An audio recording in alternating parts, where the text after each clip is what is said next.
Testing 1, 2, 3. Testing 1, 2, 3. This is Radio Free Mormon. On the air, broadcasting behind enemy lines. Tonight's episode, Sherlock Holmes versus Joseph Smith, or Book of Mormon Origins and the Process of Elimination. Tonight, I want to talk about a Mormon apologetic theory that has risen as of late, the purpose of which is to prove that the Book of Mormon really is divine, really is inspired, really is from God, and really was produced through angelic ministration and translation through the gift and power of God. The apologists have been trying to prove that true for a long time. But unfortunately, as more and more information is discovered about ancient history, both in the Old World and in the New, the quest to prove the Book of Mormon true by rational argument and evidence continues to recede beyond the apologists' grasp, like chasing the end of the rainbow. Because of that, around 20 years ago or so, the apologists came up with a new idea.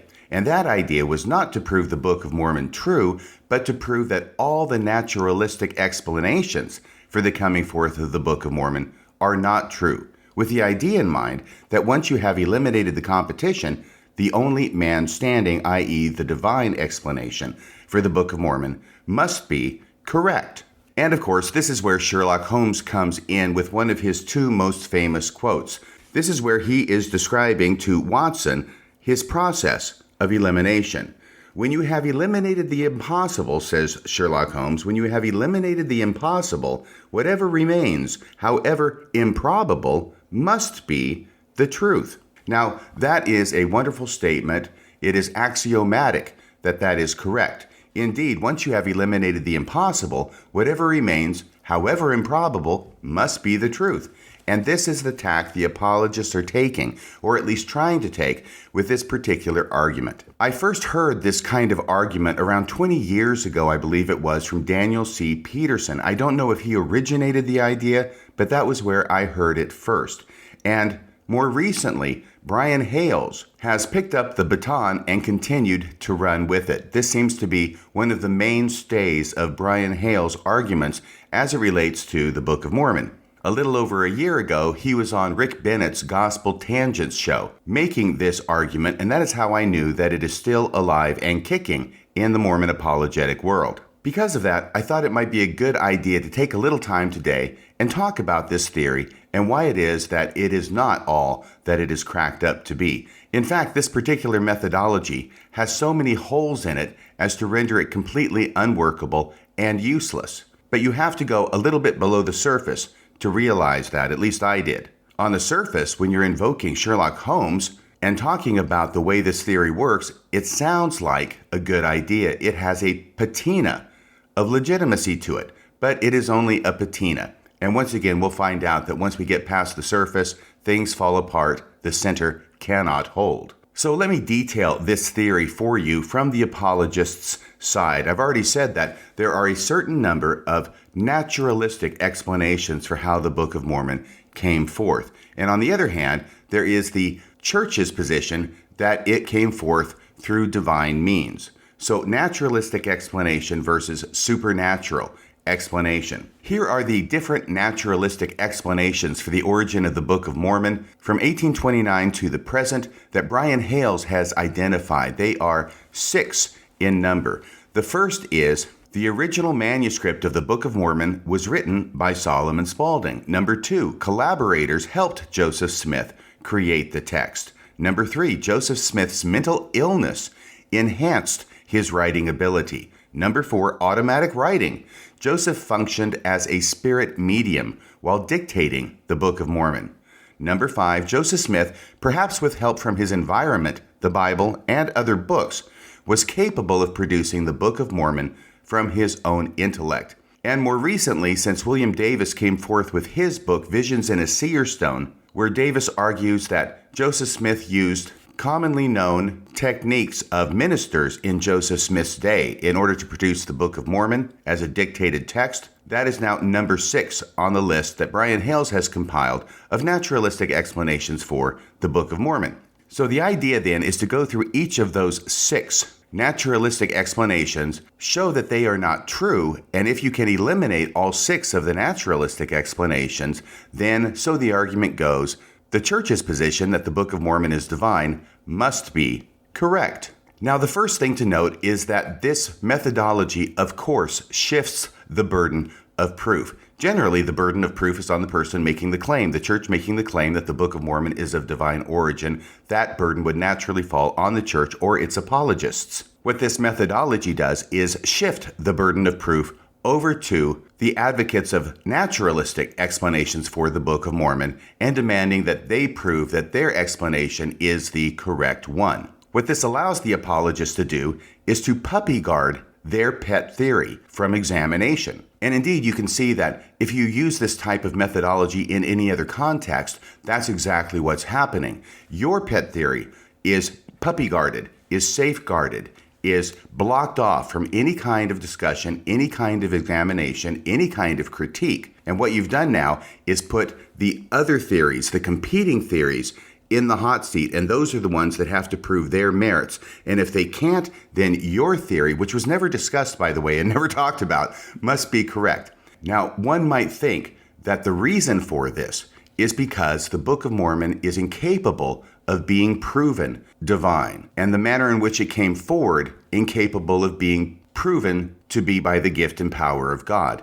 Indeed, we would think that if the apologists could prove their case, they would have done it a long time ago and not be engaged in these kind of apologetic games like this theory amounts to. But they haven't done that. They haven't proven their case, which makes me think that even the apologists are starting to see the light, that they can't prove their case, that the Book of Mormon is divine, and the futility of pursuing that any further. Now, in reality, the idea that the Book of Mormon is divine in origin and all the bells and whistles that go along with it, with Joseph Smith having an angel appear to him, show him the location of the plates, his grabbing the plates after 4 years and translating them by putting a rock in a hat. Indeed, the same rock and the same hat that Joseph Smith used, or at least the same method he used to find buried treasure, which actually he never found.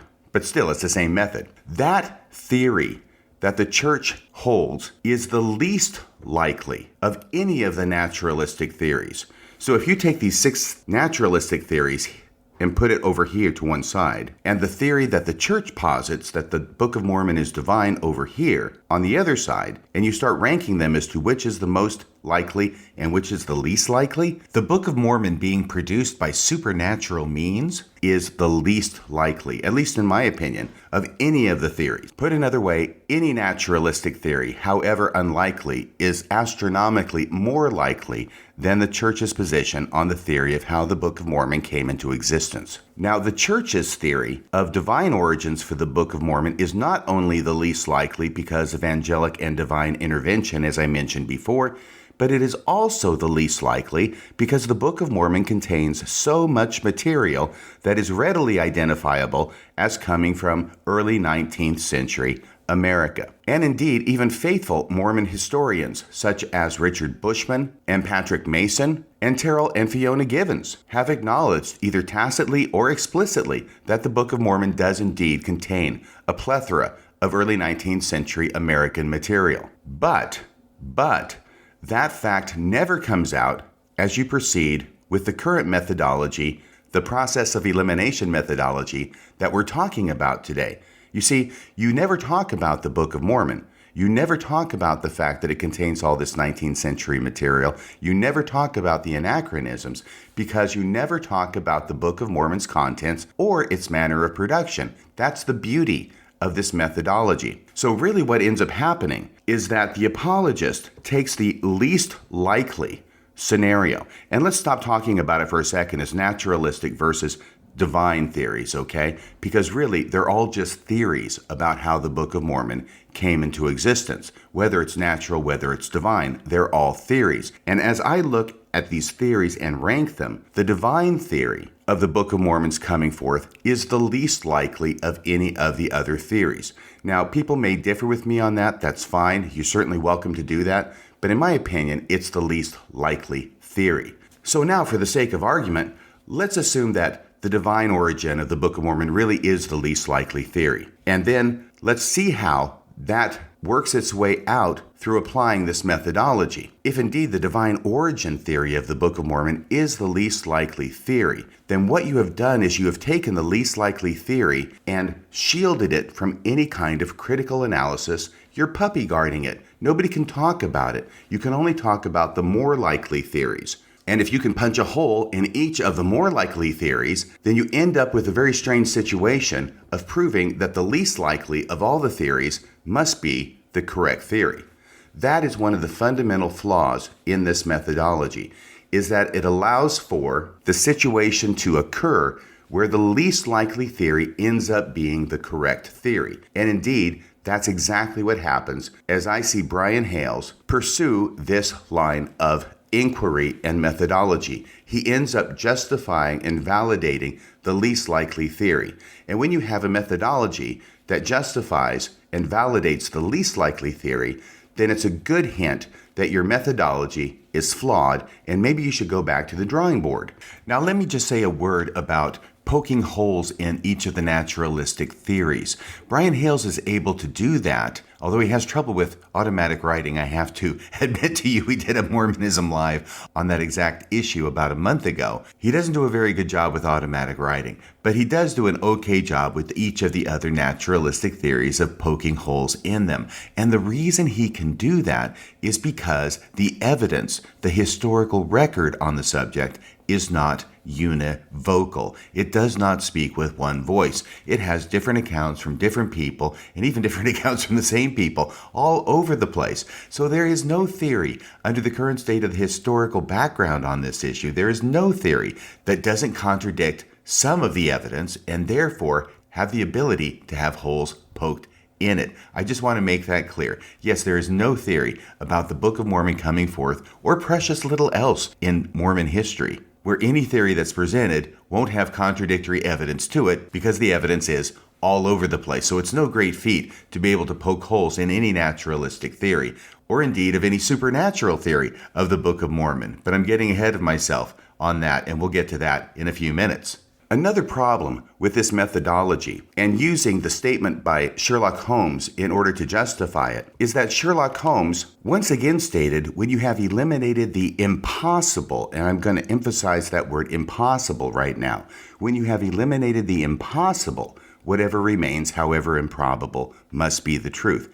Now that's correct, but that is only correct if every other possibility has been eliminated because it is impossible, not just because it is unlikely. This phrase does not work if you say when you have eliminated the unlikely, whatever remains, however improbable, must be the truth. And that's because if you show something is unlikely, you haven't eliminated it completely as required by this maxim. Instead, you have just shown that it's not likely, not that it's not possible. So going back to each of these 6 naturalistic theories identified by Brian Hales, try as he might, he is not able to prove that any of them are impossible, only that, and this is the best case scenario, only that each of them is unlikely in various degrees. If you show that 6 alternate theories are merely unlikely in various degrees, you haven't proven that your theory is correct because you have not eliminated the alternate theories as impossible.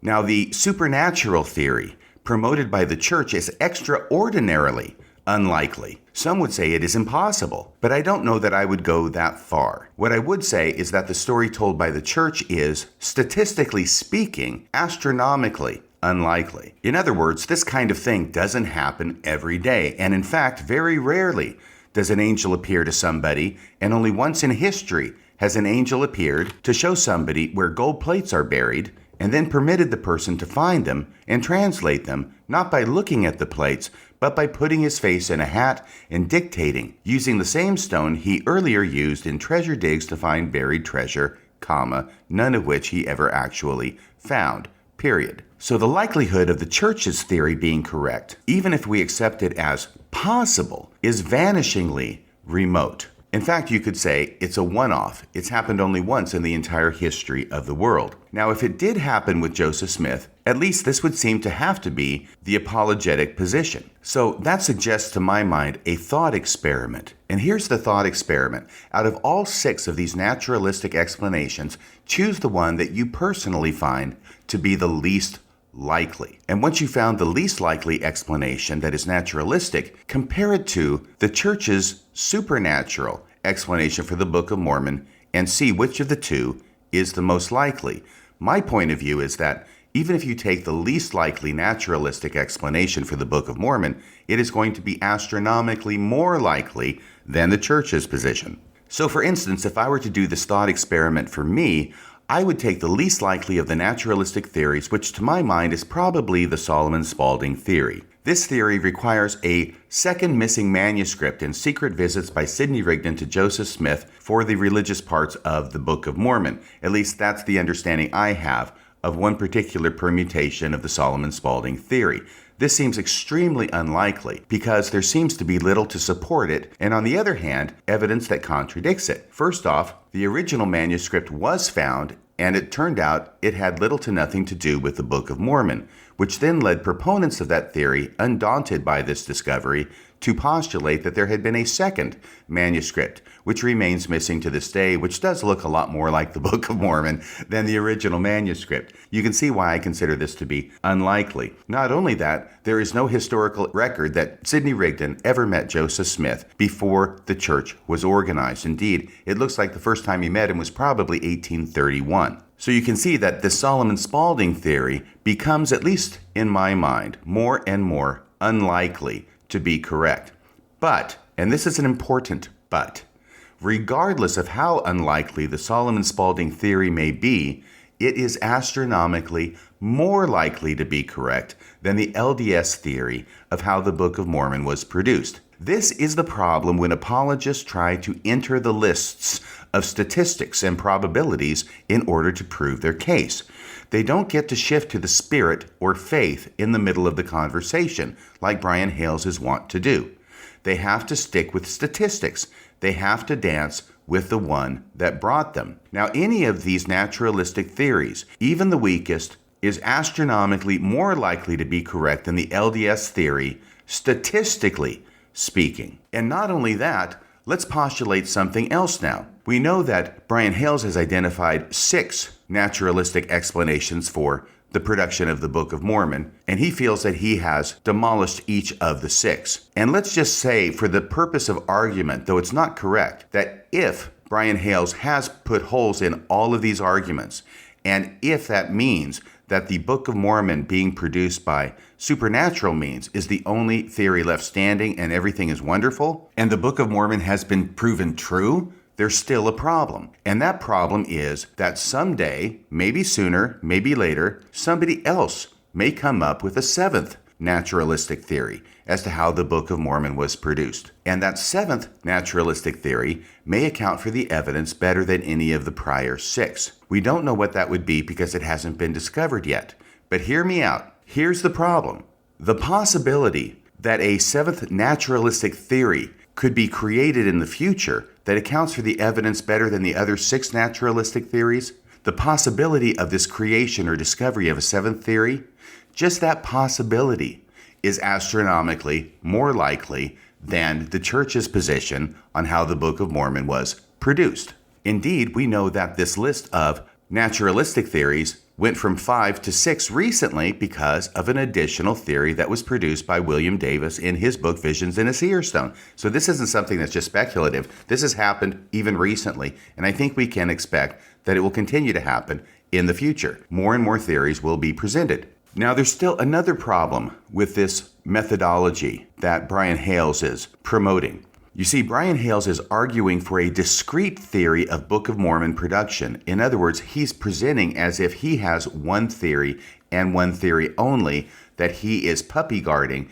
and that all the other theories are themselves discrete theories and in a way hermetically sealed off from each other. Each theory stands or falls on its own. So there's problems with both ends of that issue. both on the church's side as well as on the naturalistic theory side. So once again, Brian Hales has separated all the naturalistic theories into discrete theories that don't touch each other. There is no overlap. There are no parts of one theory being used in another theory the way he frames the naturalistic theories. His position is either the Book of Mormon was produced by the pure storytelling theory, or the pure automatic theory, or the pure Solomon Spaulding theory. You see, Brian Hales, in doing this, seeks to divide and conquer. But the reality is that there's nothing that says that only one of these naturalistic explanations has to account for everything in the Book of Mormon. It is possible that it's 20% of one explanation, 30% of another explanation,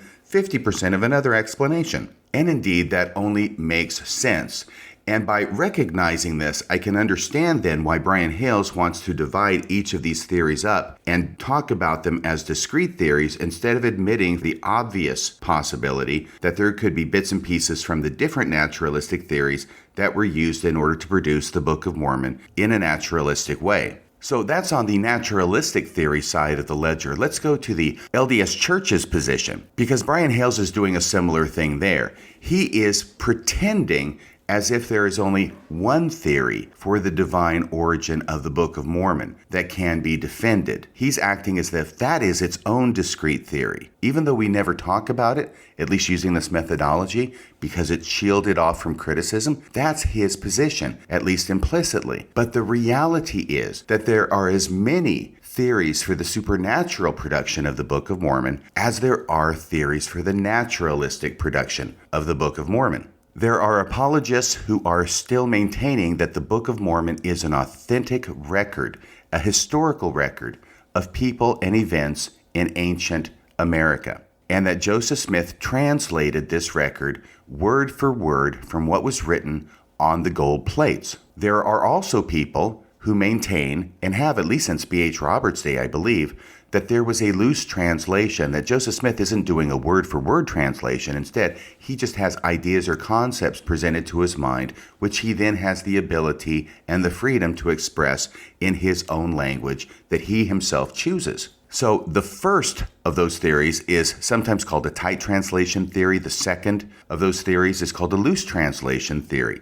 There are theories that Joseph Smith used a Urim and Thummim in order to translate the Book of Mormon. There are theories now which are becoming more and more accepted and even appear on the church's website in the Gospel Topics essay about Book of Mormon translation, that Joseph Smith used his seer stone in order to translate the Book of Mormon, and he did it by placing it in a hat and placing his face over the hat. There also appears to be a movement in the church to change the word translation relating to the Book of Mormon and replace it gradually with a revelation. So the Book of Mormon is no longer a translation, and it no longer has all the problems that viewing it as a translation bring along in its wake. Instead, a movement is afoot, much like with the Book of Abraham, to call it a revelation. Because if it's a revelation disconnected from any text that's being translated, then all those historical problems go out the window, and we are able to enjoy our Book of Mormon in peace, unassailed by critics pointing out the problems with the anachronisms and all the 19th century material in the text. Of course, the problem with shifting it to being a revelation is that it completely undermines the historical narrative for 200 years and that Joseph Smith himself proclaimed, which is that it was a translation, not a revelation. So getting back to my point, there are as many theories for the supernatural production of the Book of Mormon as there are theories for the naturalistic production of the Book of Mormon. And indeed, for that reason, it would be a simple matter to turn the tables on Brian Hales and say, okay, Brian, you pick one of the theories that accounts for the production of the Book of Mormon in a divine way. But you only get to pick one of those theories. And then once you've picked one of those theories, I get to poke holes in it the way you think you're poking holes in the naturalistic theories. But as long as Brian Hales gets to pontificate in a vacuum without any pushback or meaningful dialogue, he is able to have his cake and eat it too, present his methodology and push it forward without anybody saying, okay, what if we put the shoe on the other foot and you can pick whatever theory you like for the divine production of the Book of Mormon and let me do to you what it is you're trying to do to the naturalistic explanations. And what Brian Hales would almost certainly do is what apologists have been doing for a long time, which is saying that, as far as tight translation versus loose translation goes, was the Book of Mormon produced with a tight translation or a loose translation? And the savvy apologist will say yes, because parts of it are tight translation and other parts are loose translation. Well, how do you know which are the tight translation parts and which are the loose translation parts? The bottom line is that it's loose translation when there are elements of 19th century Americana in the Book of Mormon. But it's tight translation when we're talking about literary structures which we are going to try and identify as being ancient or Hebrew in origin. Those structures, such as chiasmus, cannot be accounted for if it is a loose translation. It would lose the structure. If it were a loose translation and Joseph Smith was merely recapitulating ideas that he received in his own language, it would lose the structure of the chiasmus. They would not be accounted for in the text. So those parts have to be tight translation. But other parts where it's clearly 19th century material, well, that's the loose translation part, see? And I, having been an apologist and having made that argument on a number of occasions, am quite satisfied that that's exactly what Brian Hales would do. In fact, he would have to, because if he says it's all tight translation, then we can look at the loose translation parts to disprove that theory. And if he says it's all loose translation, then we can look at the tight translation parts to disprove that theory. So he has to have a combination of both. But this gives the lie to his artificial separation of all of the 6 naturalistic explanations he's identified. He doesn't allow those to be combined.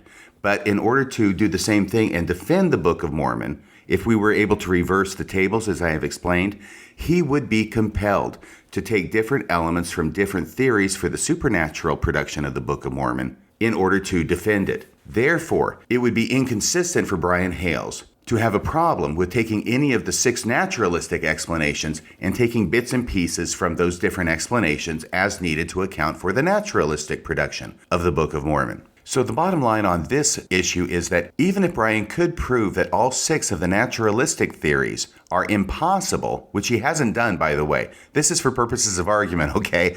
Even if Brian could prove that all the naturalistic explanations are impossible, it still doesn't prove it would be impossible for there to be a theory that is a hybrid of different parts of the naturalistic explanations.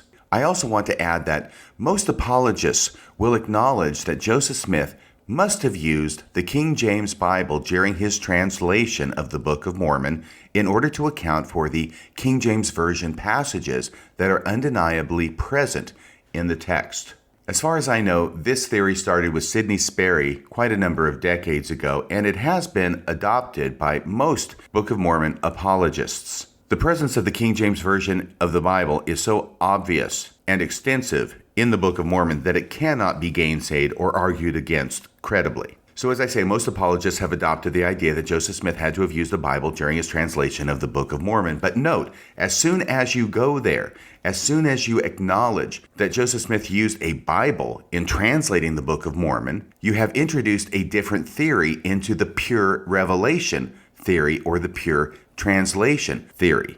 And as soon as you introduce an element of one theory into another theory, you have created a hybrid in order to make the original theory more likely. And that is so because it is definitely less likely to be true if you hold exclusively to the pure translation or pure revelation theory. Let me explain what I mean. If you have Joseph Smith opening the Bible and dictating out of the Bible to his scribe, that accounts for the King James Version passages of Isaiah and Matthew and etc. to appear in the Book of Mormon. That makes sense. But if you're going to hold to a pure revelation theory, then you have to have Joseph Smith dictating off the gold plates passages from Isaiah, passages from Matthew, that somehow, for some reason, and against all the odds, ends up being rendered on these ancient plates of gold in the King James Version, which did not exist until 1611. That's the problem you have if you stick exclusively to the pure revelation theory for the production of the Book of Mormon. And that is why so many apologists have gone to the hybrid theory of, yes, it was translation, yes, it was revelation, except for these lengthy passages from the King James Version. That's where Joseph Smith opened the Bible and read out of it, or dictated out of it to a scribe. So that's the way these hybrid theories can be created. And yet, even though it is probably likely that Brian Hales himself adheres to this idea of Joseph Smith using the Bible in his translation of the Book of Mormon, thus creating his own hybrid theory, he's still unwilling to allow those who have the naturalistic theories to borrow from other theories in that category in order to make that theory more likely as a hybrid theory. That is called having your cake and eating it too. So hopefully I've said enough about this methodology now to lay it to rest. It is a flawed methodology from its outset. It does not deliver on what is promised. It invokes the idea of the process of elimination and Sherlock Holmes in order to give it a veneer of validity and a patina of legitimacy. But once we get past the patina and once we get past the veneer, we see that it is unworkable and fundamentally flawed.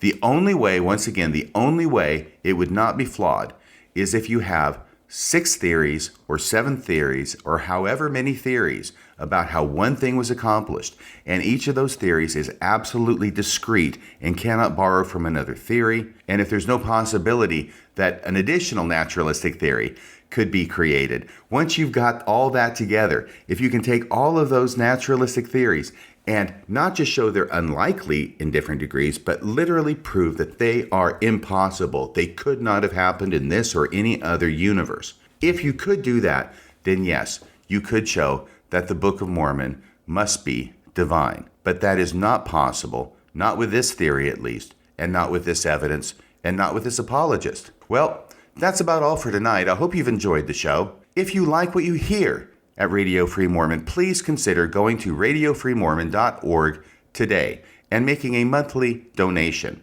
$5 a month is great. $10 a month, $20 a month, whatever you can afford. Your donations keep Radio Free Mormon broadcasting behind enemy lines. Until next time, this is Radio Free Mormon, signing off the air.